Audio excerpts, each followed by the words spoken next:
Kali ini saya akan mempresentasikan proyek akhir lab data mining. Nah, di sini judul yang saya gunakan adalah klasifikasi tipe cuaca menggunakan algoritma random forest. Nah, untuk sintaksnya, pertama-tama yang perlu dilakukan adalah pemanggilan library. Nah, di sini dapat kita lihat importnya ini ada NumPy, Pandas, Seaborn, dan sebagainya. Nah, setelah melakukan pemanggilan library, kemudian yang dilakukan adalah proses pemanggilan data. Di sini saya menggunakan Pandas Read CSV karena datanya disimpan dalam bentuk CSV. Nah, kemudian di sini menampilkan 10 eh, data teratas dengan menggunakan sintaks head 10. Nah, terlihat dari sini ada variabelnya terdiri dari temperatur, humidity, wind speed, precipitation, cloud cover, atmospheric pressure, UV index, season, visibility, location, and weather type. Nah, di sini dapat kita lihat dengan syntax shape bahwasanya data ini terdiri dari 13.200 baris dan 11 kolom. Nah, untuk tipe datanya sendiri dengan menggunakan syntax data types terlihat bahwasanya ada 4 variabel yang memiliki tipe datanya tuh objek, yang ini cloud cover, juga ada season, location, dan juga weather type. Nah, selain itu, semuanya memiliki variabel kategori atau float dan integer. Nah, setelah melihat tipe data, yang selanjutnya dilihat adalah deskriptif dari datanya. Nah, di sini terlihat dari deskriptifnya bahwasanya temperatur memiliki rata-ratanya sebesar 19, humidity 68,7, wind speed 9,8, precipitation dalam bentuk persen 53,6%, atmospheric pressure sebesar 1005, UV index sebesar 4, dan visibility sebesar 5. Nah, setelah melihat deskriptifnya, saya melihat beberapa visualisasinya. Nah, di sini terlihat distribusinya dari temperatur, wind speed, maupun UV index memiliki distribusinya itu cenderung menjulur ke kanan, dan visibility juga menjulur ke kanan. Nah, sehingga terlihat bahwasanya dataset ini memiliki distribusi yang tidak normal. Nah, kemudian di sini saya melihat dari beberapa variabel yang memiliki tipe data objek, apa saja yang ada di dalamnya ini. Nah, di sini terlihat cloud cover, season, location, and weather type. Ada partly cloudy, clear, overcast. Di season ada winter, spring. Di location ada island, mountain. Dan di weather type ada rainy, cloud. Nah, setelah mengetahui apa saja di dalam kategori itu, saya menghitungnya dengan menggunakan sintaks for i in cat column-nya dengan value counts-nya. Nah, di sini terlihat berapa sih jumlah kategori yang ada di setiap variabel tersebut. Nah, kemudian dari hasil ini saya membuat visualisasinya dalam bentuk bar chart. Nah, terlihat dari variabel kategorinya ada cloud cover, season, juga ada location, dan juga ada weather type. Kemudian ada visualisasi dalam bentuk heat map menggunakan sintaks ini yang dapat dilihat untuk mencari core, yaitu dengan dot core.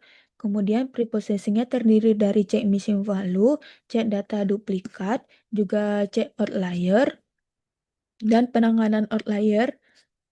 Kemudian pengecekan kembali outlier. Nah, kemudian di sini ada label encoder, yaitu mengubah variabel kategori menjadi numerik dengan menggunakan import label encoder, juga pemisahan fitur target, dan splitting data dari data training dan menjadi data testing, kemudian masuk ke dalam modelnya, yakni pembentukan modelnya karena di sini menggunakan random forest classifier, dan di sini terlihat estimatornya 100 karena dari sintak untuk melihat beberapa perbandingan estimatornya terlihat bahwasanya estimator 100 lah yang memiliki akurasi paling tertinggi. Nah, setelah pembentukan model dilihat visualisasi fitur mana yang paling penting. Nah, dengan menggunakan fitur score, dan ini ada visualisasi dari hasilnya, dan evaluasi model dengan menggunakan conversion matrix, dari import conversion matrix, dan juga ada classification report. Nah, seperti yang sudah saya sebutkan, judulnya adalah klasifikasi tipe cuaca menggunakan algoritma random forest. Nah, terkait kasusnya itu sendiri, seperti yang kita tahu bahwasanya cuaca itu merupakan fenomena kompleks yang dipengaruhi oleh beberapa atau berbagai faktor seperti suhu, kelembapan, kecepatan angin, dan lain sebagainya.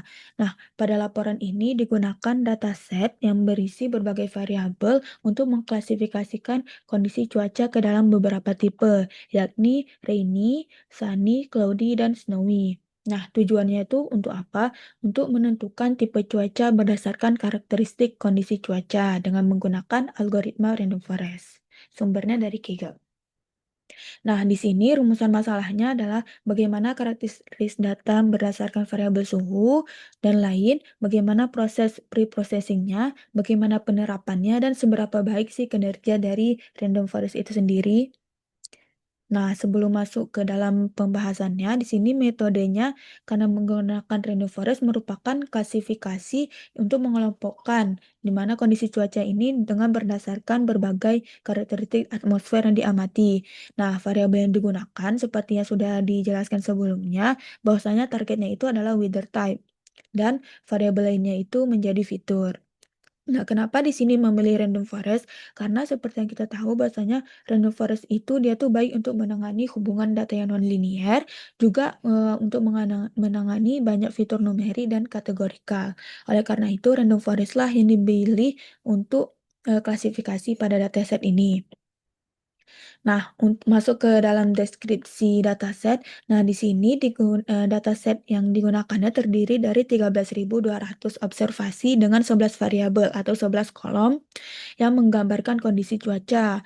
Nah, dari variabel-variabel itu ada variabel numerik dan kategorik. Yang numerik itu sendiri ada temperatur, suhu udara, humidity atau persentase kelembapan udara, wind speed kecepatan angin, precipitation tingkat curah hujan, atmospheric pressure tekanan udara, UV index tingkat radiasi UV, visibility atau jarak pandang, dan variabel kategorikal seperti cloud cover yang menggambarkan kondisi tutupan awan, season atau musim, dan location yang merepresentasikan jenis lokasi.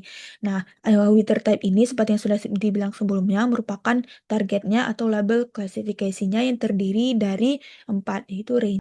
Selanjutnya masuk ke analisis deskriptif. Nah, di mana dari hasil analisisnya ini dapat dilihat nilainya ini cukup beragam dengan temperatur itu memiliki nilai rata-ratanya 19,13 derajat Celcius, humidity sebesar ratanya itu 68,71%, dan juga wind speed memiliki nilai rata-ratanya 9,83. Nah, dari precipitation sebesar 53,64 dan atmosferik ini sebesar 1005, dengan sebagian besar datanya ini di sekitar tekanan udara yang normal yang artinya. Nah, di UV index sebesar 4 dan juga visibility atau jarak pandangnya ini sebesar 5,46. Nah, dari seluruh hasil analisis deskriptifnya atau describe-nya ini dapat kita lihat bahwasanya keragaman kondisi cuaca yang mendukung proses untuk pengklasifikasian. Nah, untuk analisisnya ini juga ada terlihat visualisasinya yang dapat kita lihat dari cloud covers yang paling tinggi itu kategorinya adalah overcast, di season ada winter, dan di location nilainya antara island dan mountain location itu hampir sama, dan di weather type atau si label yang akan menjadi targetnya ini imbang yang artinya tidak terdapat ketimpangan kelas pada variable target. Nah, berikutnya analisis deskriptifnya dapat kita lihat nilai korelasi dari heat map, bahwasanya korelasi positif paling tinggi itu antara humidity dan precipitation. Nah, selanjutnya di cleaning dan pre-processing data ada penanganan missing value dan duplikasi. Nah, terlihat bahwasanya missing value-nya itu nol dan duplikasinya itu nol, yang artinya tidak diperlukannya proses untuk penanganan di missing value dan duplikasi karena tidak ada. Nah, untuk outlier-nya itu sendiri ternyata terlihat ada beberapa fitur yang memiliki nilai outlier atau nilai yang berada di luar batas normal. Sehingga yang selanjutnya dilakukan adalah penanganan outlier. Nah, di sini saya menggunakan metode capping, yaitu membatasi nilai data agar berada dalam rentang yang ditentukan oleh batas bawah dan batas atas. Nah, metode ini tuh dipilih karena dia itu tidak menghilangkan data. Maksudnya kita tidak perlu menghapus data sehingga datanya ini sehingga kita tidak akan kehilangan informasi.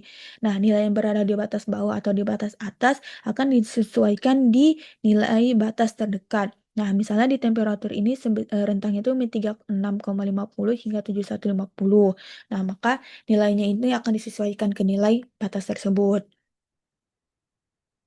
Nah, di sini selanjutnya setelah penanganan outlier dan dilihat tidak ada lagi outlier, selanjutnya adalah melakukan encoding atau variabel yang kategori itu diubah menjadi numerik. Nah, di sini saya menggunakan ada dua tipe labelnya, yang untuk whether type atau label yang akan kita menjadi target itu, kan ada 4, ada rainy, sunny, cloudy, dan snowy. Nah, di sini, karena itu adalah variabel target, maka hanya membutuhkan representasi numerik dari kelas tanpa menganggap adanya hubungan ordinal, sehingga dilakukanlah import label encoder seperti biasa. Nah, namun terlihat dari kategori lain seperti cloud cover, season, dan location ini, ada beberapa, dalam kategorinya tuh ada beberapa. Seperti di cloud cover tuh ada 4 jenis tadi dan season juga. Nah, di sini saya menggunakan label encoding-nya itu one hot encoding karena, dapat kita ketahui bahwasanya one hot encoding itu mengubah setiap kategori menjadi variabel biner terpisah sehingga mencegah model salah menafsirkan adanya hubungan ordinal antar kategori. Nah, selanjutnya pemisahan target dengan, fitur dan target di mana X-nya ini, semua nilai fitur kecuali si label targetnya dan Y adalah targetnya.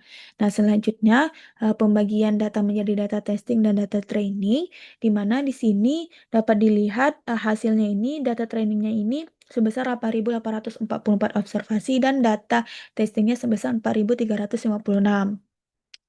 Nah, dari pembentukan model dan dengan menggunakan import random forest classifier, dilihat bahwasanya model yang dilatih menggunakan data latih sebesar 100 pohon atau 100 estimatornya ini menghasilkan akurasinya itu sebesar 91,60%. Nah, setelah dibandingkan beberapa nilai estimator juga terlihat bahwasanya yang paling akurat itu adalah estimator 100, sehingga dibentuklah random forest dengan 100 sebagai model akhir. Nah, selanjutnya dari pembentukan model tersebut, selanjutnya yang dilihat adalah penentuan skor fitur, di mana melihat fitur apa yang paling berpengaruh terhadap model dan terlihat ternyata fitur yang paling berpengaruh ini adalah, temperatur yang kemudian diikuti visibility dan UV index. Nah, namun, variabel kategorik yang udah di-label encoding tadi itu ternyata kontribusinya tuh relatif lebih kecil dan yang lebih, berpengaruh terhadap model itu adalah seperti kondisi fisik seperti temperatur, visibility, dan UV index. Nah, selanjutnya yang paling terakhir setelah pembentukan model adalah evaluasi dari model tersebut. Nah, terlihat bahwasanya hasil evaluasi menggunakan classification report, bahwasanya nilai precision, recall, dan F1 score dari kelas 0 sampai 3 ini kisarannya itu sebesar 0,87 0,87 80-an hingga 0,94 dengan seluruh akurasinya itu sebesar 92% yang artinya model, sangat akurat. Nah, dari conversion matrix juga bisa dilihat bahwasanya sebagian besar, eee data, pada kelas 0 ini yang benar-benar diprediksi sebagai cloudy itu sebesar 955 dan yang lainnya ada di 58 ke kelas 1 dan 20 ke kelas 2 dan 21 ke kelas 3. Nah, untuk di data, si label snowy sebesar